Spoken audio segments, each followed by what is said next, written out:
Ready. Check. That was hard.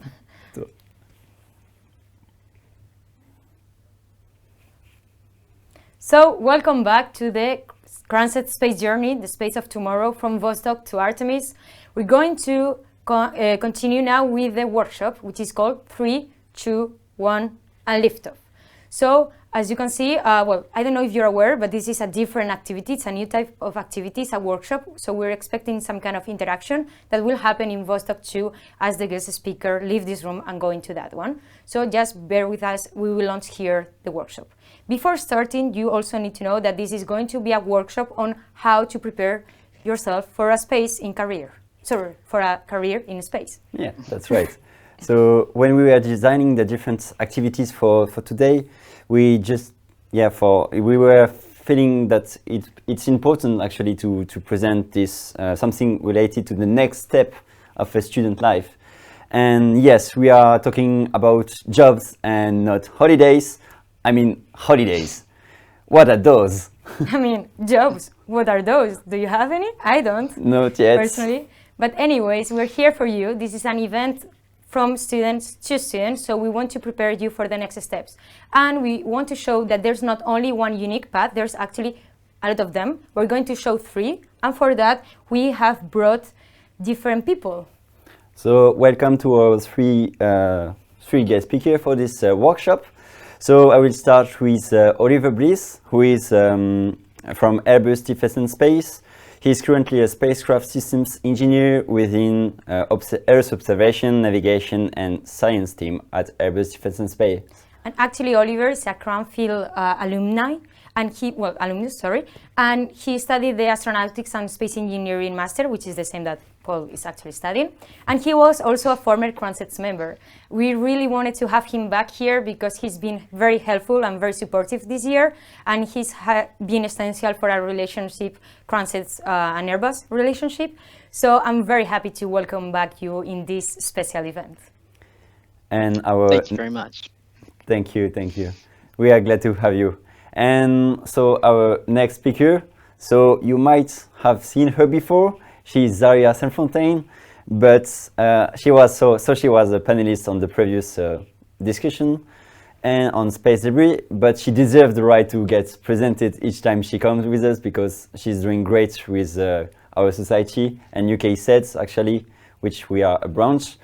And so yes, so she is currently doing her PhD on space applications, space debris, and so on. And yes, she's always willing to help students and for opportunities for the futures.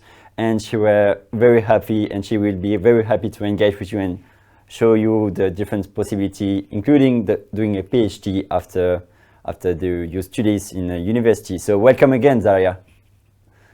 So our last panelist, or well, it's not really a panel, but it's kind of like a panel, is Ravi Bundi.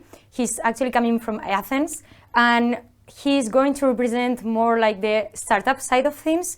He's actually co-founder and CEO of Space Impulse. This is a startup that has very similar values as Cranset. He's trying to connect all of these different companies and people interested in space through different platforms.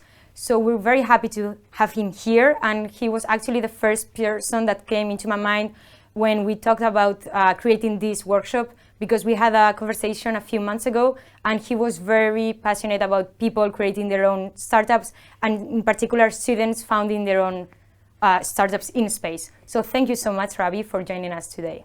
Yeah, so thank you. And as this session is going to be only 20 minutes, actually it's going to be the launch of the workshop. So we are presenting here our 3 panelists.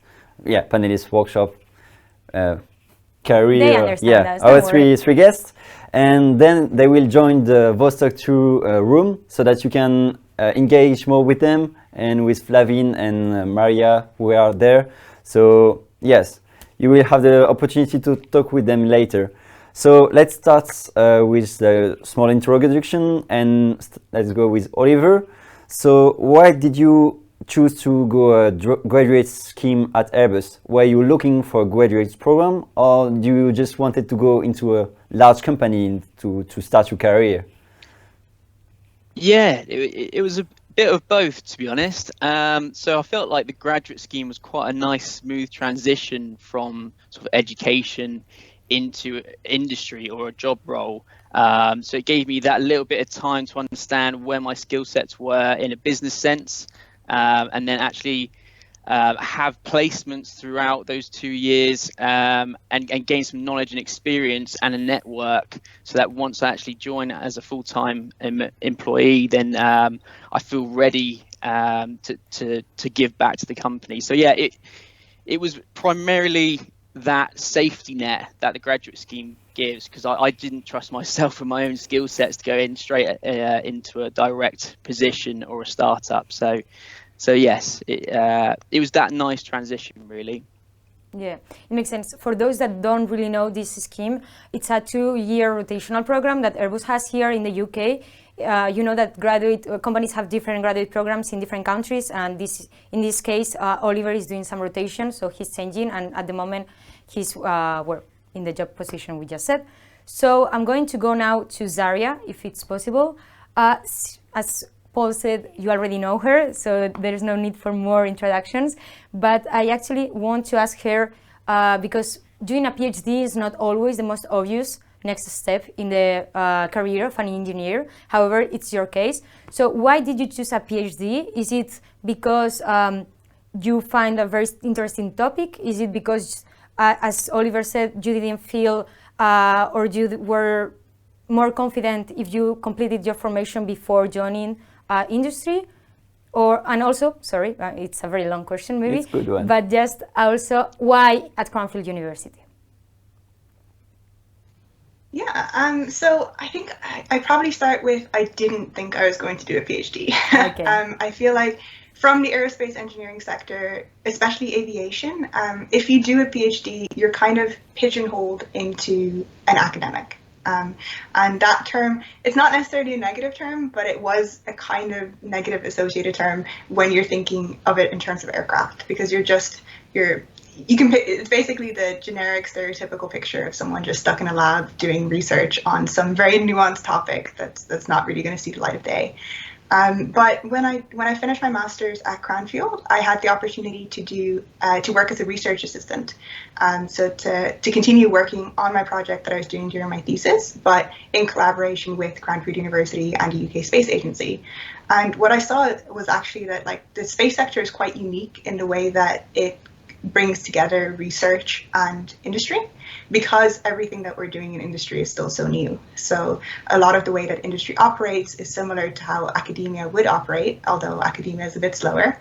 I just found that it was easier to transition to those two.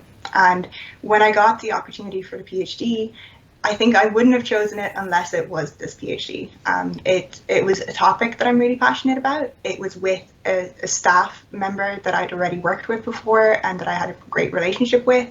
And it was an opportunity very similar to Oliver, where I wasn't sure I had the skills yet to enter industry, and I wasn't sure I knew where I wanted to fit in industry yet. And this would give me an additional 3 years, long 3 years, to develop my skill set and to try out different things without negative consequences, really. I think that's one of the great things about research is you can try different paths, you can change your mind, you can pivot. That's great. Yeah, that sounds very interesting, like for students like us that are going to choose our career path. So thank you for giving us this opportunity to discover what is it, PhD students and the life of a PhD, doing a PhD. So finally, we'll welcome our third guest speaker, so Rabi. So for those that doesn't know Space Impulse, you really need to check that, because it's a new startup funded by this man. And yeah, it's a social media, social network. You can network with people to have engage with the space community. It's very active, dynamic. We used to call it like the LinkedIn of space, like where you can network with people, getting in touch with amazing people from all around the world and who are passionate about space. So when there are opportunities, it's amazing. Really, congrats for that. And so I will ask you these following questions. So what did you choose? Why did you choose to start your own company? And were you looking to be your own boss, or you were looking to materialize a specific idea of sharing with the community of space people? Well, thank you for having me here first. Actually, this is my fourth company. It's not the first one. So I've always had in my mind to create things. I'm like a builder. And actually, Space Impulse is I basically decided to create my dream job because I'm a computer engineer. Before this, I was building mobile apps and games. And I realized that the space industry is just starting. There are lots of startups and people trying to do things in a new environment because everything is totally new. It reminded me to the internet back in the 1980s. It was just academia and some researchers and some nerds, and we need something similar for space. I mean, we are still very early on, and I decided to basically put into work what I love doing, which is programming and the internet and all that stuff, and apply it to what I love the most, which is space. And that's how Space Impulse started. And the idea is to connect everyone, make everything easier. And in this way, we can help the space industry go much faster. All of us want to explore space. We want to know what's out there, to colonize Mars and all that stuff. And my way to contribute to that is to enable people to do partnerships, to collaborate, to connect, and go much faster. Thank you, Ravi. Okay, I think it's actually, we have been users of this platform. When we were looking for a sponsor for Cranset, so we do know that it's a very good initiative.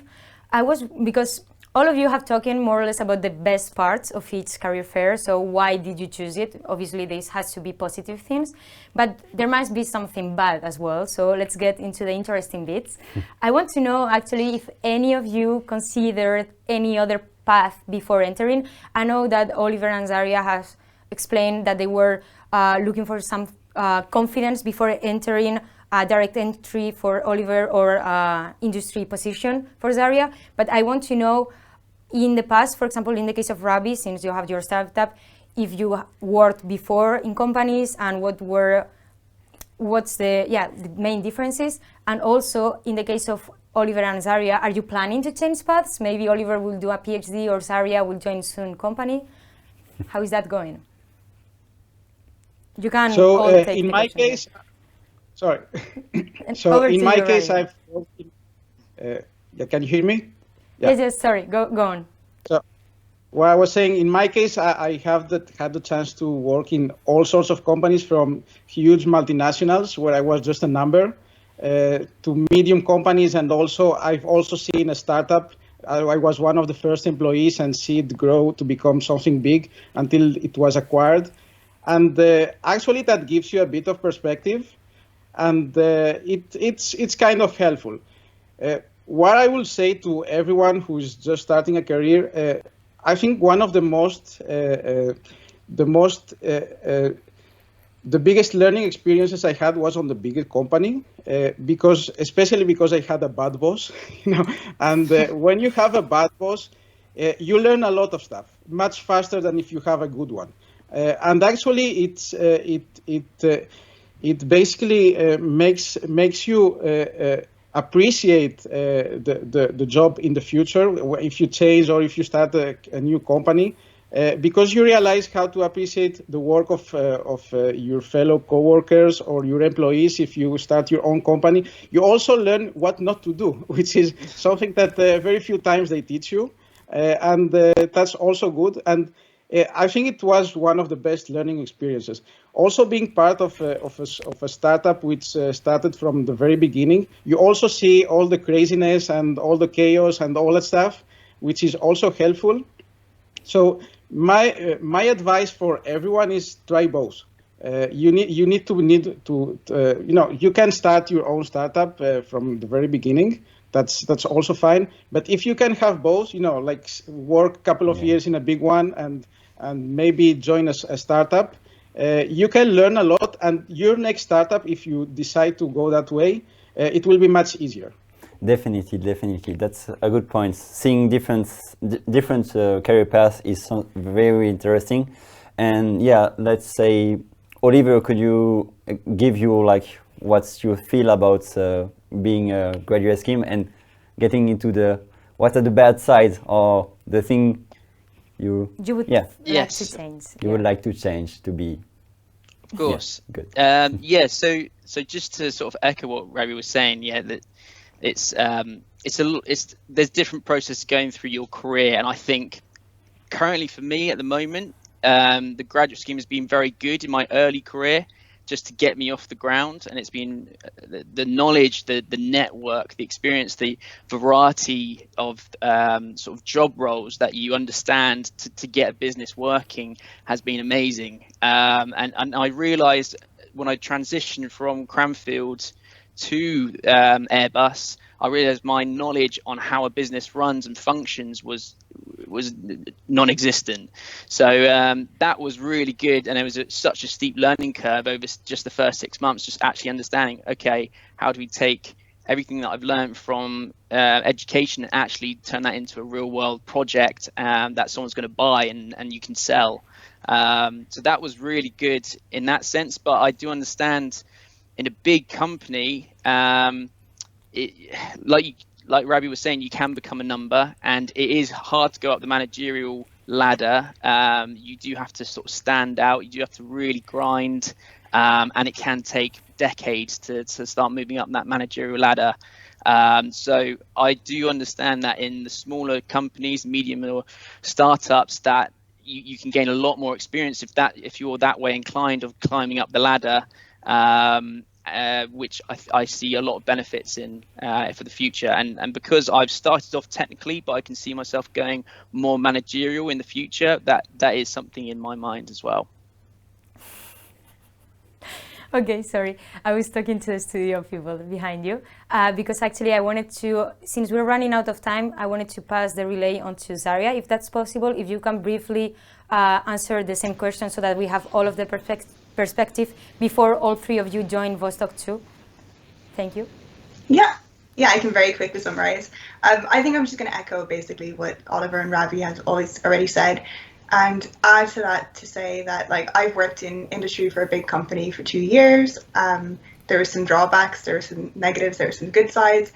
You never know until you've actually started. Like, you can see on paper what you're going to be doing, you can see what the day-to-day is like, you can see what the work is like, but you're not going to know if you like it until you try it. So I think, yeah, just variety. I'm currently doing my PhD, I'm also in a new startup, I'm also doing volunteering work, you know.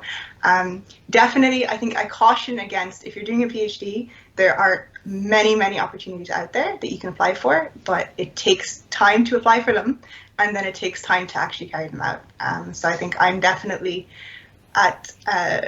guilty of overloading. So I think, yeah, do try everything, just not all at once. I think that's my tip.